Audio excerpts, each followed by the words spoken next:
a todos e a todas que estão nos assistindo. Muito obrigado pela participação, prestígio aqui do nosso plenário virtual, viu? Eu que agradeço o convite, né? E a oportunidade de a gente trocar ideia, falar um pouco sobre a cidade, sobre a política, sobre tudo aquilo que nos envolve, né? E a gente tem que se prontificar, porque política faz parte da nossa vida, né? Do dia a Com dia das certeza. pessoas. Mas antes de começar a falar de política, Muniz, para quem não sabe, né, você é um alvirrubro que inclusive acompanha os jogos do Náutico, né? Está ali sempre na torcida. Sofredor, Fred, mas acompanho, até porque futebol é uma paixão e aí veio do meu pai para a gente, né? Todos os filhos são do Náutico, eu sou sócio, meus filhos são sócios. Infelizmente, minha esposa e minha filha não torcem pelo Náutico, mas eu achando que mais fazer a oposição do que uma brincadeira mais. Mas você também é alvirrubro, né?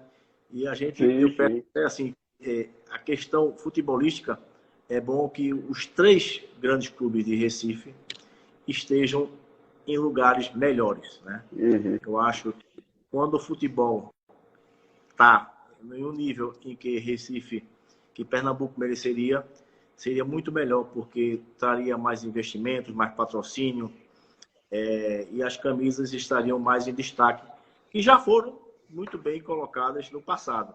E hoje em dia a gente sente um pouco dessa fragilidade, porque perdemos com o tempo o status que tínhamos, né? E você vê hoje Alagoas crescendo, o Ceará, que antigamente os times eram em divisões inferiores, a do time de Pernambuco está na frente, Santa Catarina, né?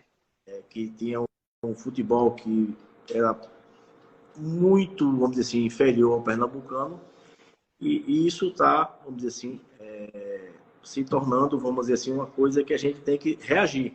Inclusive, Cuiabá, né? Pois Cuiabá é, pois é. primeira divisão, né? Então, Agora o senhor sabe por que o Júnior Aguiar está caladinho ali? Caladinho! Adivinha qual time que ele torce?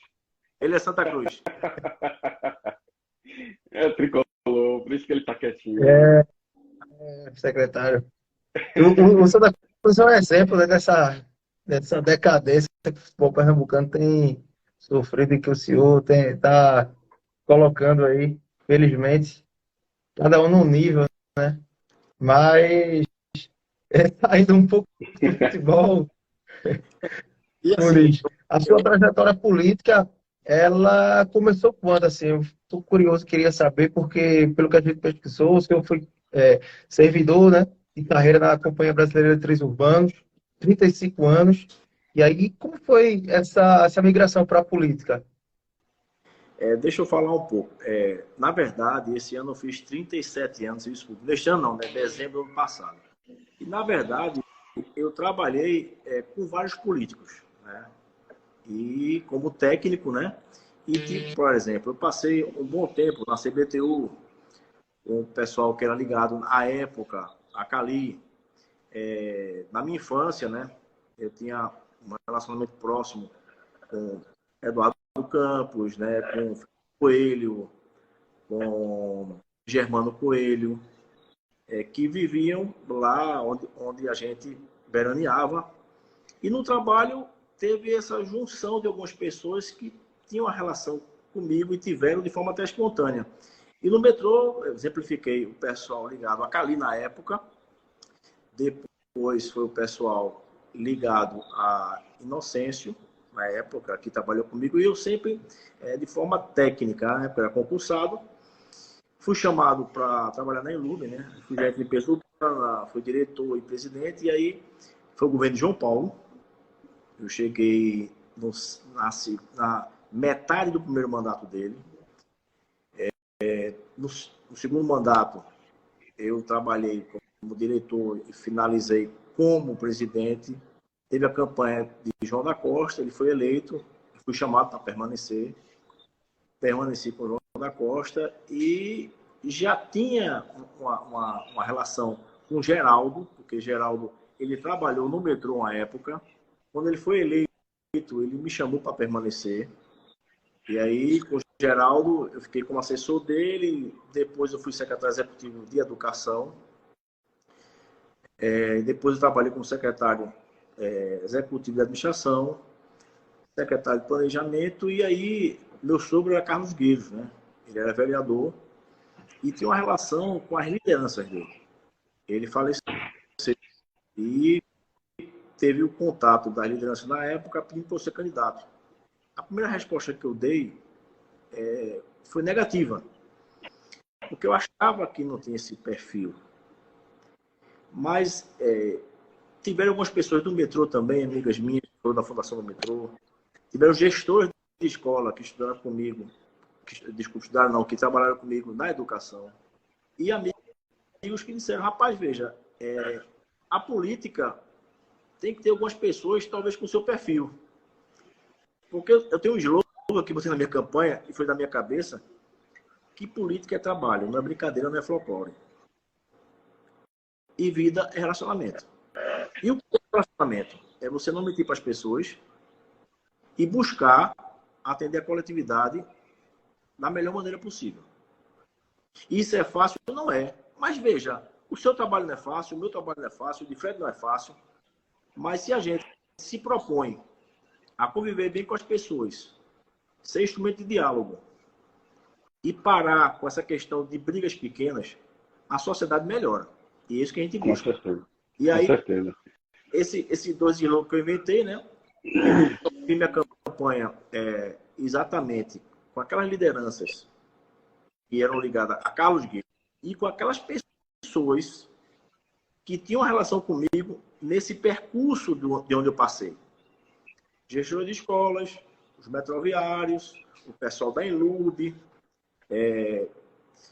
algumas pessoas ligadas a sindicatos municipais, que também, vamos dizer assim, de forma espontânea, mesmo tendo sido secretário de administração e tinha a mesa de negociação, eles gostavam de mim porque eu não mentia. E a gente participou de um momento muito difícil da prefeitura, 2017, 2018, porque o comprometimento da Folha estava alto, a crise no Brasil estava gigante e a gente teve vários embates. Mas mesmo assim, a gente fez o relacionamento, que eu digo sempre. Que você tem um relacionamento e aí você tem a confiança. E a confiança sendo recíproca, né? Essas pessoas vamos dizer assim, se engajaram na minha campanha. E aí eu fui eleito, né? Fui o 6º do PSB e o 12º da Câmara entre os 39. Tomei posse e pedi licença porque fui convocado para uma missão, essa é secretário de governo, que não é fácil, mas você se relaciona com a Câmara de Vereadores, com os projetos tanto elaborados pelo Executivo, quanto aqueles projetos que vêm do Legislativo. E muitas vezes a ideia é muito boa, mas ela está mal concatenada. Aí muitas vezes a gente tem que vetar um projeto de um vereador. Mas voltamos ao tópico relacionamento. A gente tem que falar a realidade, explicar qual foi a motivação. Como também tem projeto do Executivo, em que o Legislativo entende que aquele artigo não tem sustentação política, ou que aquilo vai confrontar algum segmento. Então, este diálogo tem que ser, vamos dizer assim, produtivo para que ele se repercuta em trabalho para a sociedade. Porque não adianta uma lei que seja letra morta. Esse tempo já passou, eu acho. Né? A gente tem leis e sejam eficazes para o dia a dia do cidadão. Verdade. E no dia a dia do cidadão, aproveitando a questão da cidade que o senhor estava falando, qual é o balanço que o senhor faz desses 2 primeiros anos do mandato do governo de João Campos? Eu faço um balanço positivo. Por quê? Porque é uma gestão que busca o enfrentamento da desigualdade social. Como é isso? É você fazer vários segmentos funcionarem ao mesmo tempo para você buscar um atendimento que reduza essa desigualdade. Como assim? Você tem, só em 2022, mais 2.000 vagas de creche. construção de creche, você reformando e ampliando 60 instrumentos, unidades da educação. Na saúde, você contratou quase 2.000 profissionais. Você tem o Hospital da Criança, que é uma inovação, é um complemento daquilo que já houve do Hospital da Mulher e do Idoso. Você tem o Conecta Recife, que é um instrumento maravilhoso, que você ali tem 500 serviços públicos disponíveis. Marcação de vacina, você tem o Gol, que você liga a quem oferece emprego, a quem precisa do emprego. Tem um Cade Único, tem o Credipop, aquele que você pode financiar R$3.000 com juros de menos de 1%, e se pagar as 11 prestações, na 12ª o juros é zero. Você tem a questão da regularização fundiária, com a casa é sua, e você entrega o título de posse com escritura registrada em cartório, que já foi feito para 1.650 pessoas na cidade do Recife. Você tem a construção de 2 compás, que é muito importante para que o cidadão tenha a cidadania como pertencimento na redondeza dele, no bairro dele. Então, você tem 4 e tem mais 2 em construção, né? Um no Ibura e outro no Aeroclube, que vai iniciar. Então, eu entendo que são conjunto de ações que você enfrenta essa, vamos dizer assim, essa dificuldade, vamos dizer assim, daquelas pessoas que precisam crescer na nossa sociedade, que é exatamente a desigualdade social, que é uma coisa que a gente vê e viu isso crescer nos últimos anos. Principalmente do governo federal. Perfeito.